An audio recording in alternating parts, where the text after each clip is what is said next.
cried the child. "We never can be here." "No, we never can again, never again. That's truly said," rejoined the old man. "Let us steal away to-morrow morning, early and softly, that we may not be seen or heard, and leave no trace or track for them to follow by. Poor Nell! Thy cheek is pale, and thy eyes are heavy with watching and weeping for me, I know, for me. But thou wilt be well again, and merry too, when we are far away. To-morrow morning, dear, we'll turn our faces from this scene of sorrow, and be as free and happy as the birds."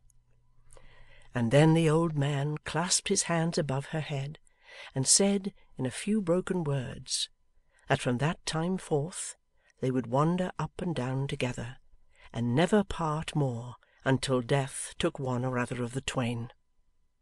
The child's heart beat high with hope and confidence. She had no thought of hunger, or cold, or thirst, or suffering.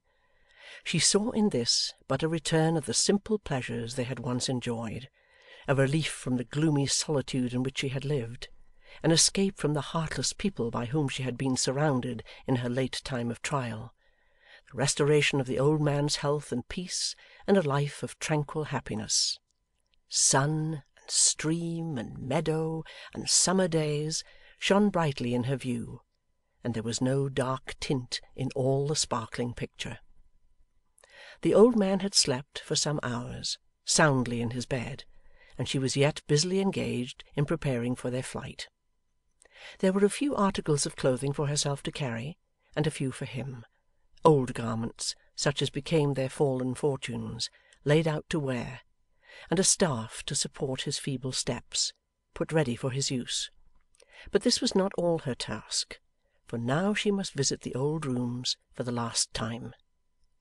And how different the parting with them was from any she had expected, and most of all from that which she had oftenest pictured to herself. How could she ever have thought of bidding them farewell in triumph, when the recollection of the many hours she had passed among them rose to her swelling heart, and made her feel the wish a cruelty, lonely and sad though many of those hours had been?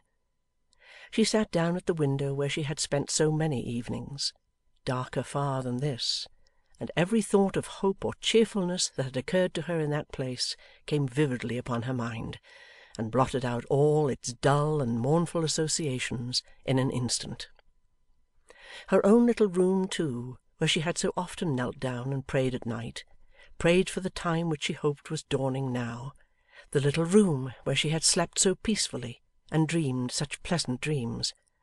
It was hard not to be able to glance round it once more, and to be forced to leave it without one kind look or grateful tear. There were some trifles there, poor useless things, that she would have liked to take away, but that was impossible. This brought to mind her bird, her poor bird, who hung there yet. She wept bitterly for the loss of this little creature, until the idea occurred to her, she did not know how or why it came into her head, that it might, by some means, fall into the hands of Kit, who would keep it for her sake, and think, perhaps, that she had left it behind in the hope that he might have it, and as an assurance that she was grateful to him. She was calmed and comforted by the thought, and went to rest with a lighter heart.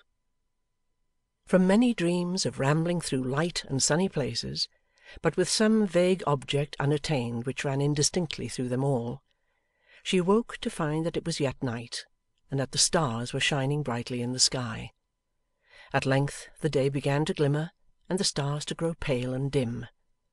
As soon as she was sure of this, she arose and dressed herself for the journey. The old man was yet asleep, and as she was unwilling to disturb him, she left him to slumber on until the sun rose. He was anxious that they should leave the house without a minute's loss of time, and was soon ready. The child then took him by the hand, and they trod lightly and cautiously down the stairs, trembling whenever a board creaked, and often stopping to listen. The old man had forgotten a kind of wallet which contained the light burden he had to carry, and the going back a few steps to fetch it seemed an interminable delay. At last they reached the passage on the ground floor, where the snoring of Mr Quilp and his legal friend sounded more terrible in their ears than the roars of lions. The bolts of the door were rusty and difficult to unfasten without noise. When they were all drawn back, it was found to be locked, and worst of all, the key was gone. Then the child remembered, for the first time, one of the nurses having told her that Quilp always locked both the house doors at night, and kept the keys on the table in his bedroom. It was not without great fear and trepidation that little Nell slipped off her shoes, and gliding through the storeroom of old curiosities, where Mr Brass, the ugliest piece of goods in all the stock, lay sleeping on a mattress, passed into her own little chamber. Here she stood for a few moments, quite transfixed with terror at the sight of Mr Quilp, who was hanging so far out of the bed that he almost seemed to be standing on his head, and who, either from the uneasiness of this posture, or in one of his agreeable habits, was gasping and growling with his mouth wide open, and the whites, or rather the dirty yellows, of his eyes distinctly visible. It was no time, however, to ask whether anything ailed him, so, possessing herself of the key after one hasty glance about the room, and repassing the prostrate Mr Brass, she rejoined the old man in safety. They got the door open without noise, and passing into the street, stood still. "Which way?" said the child.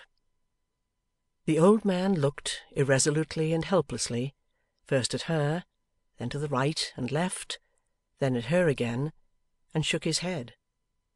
It was plain that she was thenceforth his guide and leader. The child felt it, but had no doubts or misgiving, and putting her hand in his, led him gently away. It was the beginning of a day in June, the deep blue sky unsullied by a cloud and teeming with brilliant light. The streets were, as yet, nearly free from passengers. The houses and shops were closed, and the healthy air of morning fell like breath from angels on the sleeping town. The old man and the child passed on through the glad silence, elate with hope and pleasure. They were alone together once again. Every object was bright and fresh. Nothing reminded them, otherwise than by contrast, of the monotony and constraint they had left behind. Church towers and steeples, frowning and dark at other times, now shone in the sun. Each humble nook and corner rejoiced in light, and the sky, dimmed only by excessive distance, shed its placid smile on everything beneath. Forth from the city, while it yet slumbered, went the two poor adventurers, wandering they knew not whither. Chapter 12